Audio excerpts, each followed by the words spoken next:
Hi, gents, writes AMH.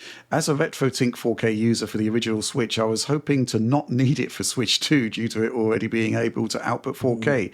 In a previous podcast, you mentioned that it might still be beneficial. Could you please elaborate on why that is the case? Sure, yeah. I mean, it was just my sort of guess that we're going to be seeing a lot of 1080p games on the Switch 2 still. Yeah.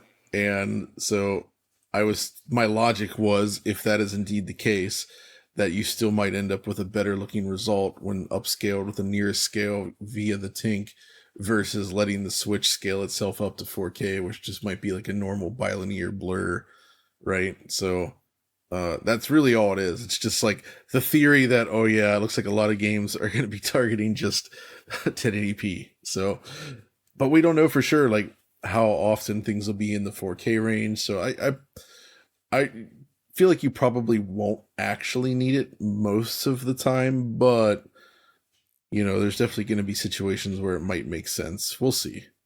The way I have it set up in mine is that I use a secondary.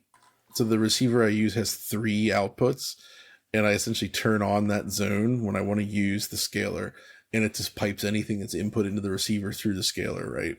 So if I wanted to use Switch 2 with that, I just turn on that zone and then switch the input on the TV to match the scaler, and then everything's just piped through it, right? So it's very easy to do it when you do it that way, which is why I can choose to be selective as to when I decide to use it. Right. Okay. Yeah. On a title by title basis, that's not ideal, is it? Really?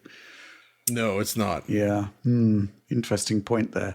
I think from my perspective, the real scaling issue I'm sort of struggling with is the concept of handheld Switch 1 games, which targeted 720p.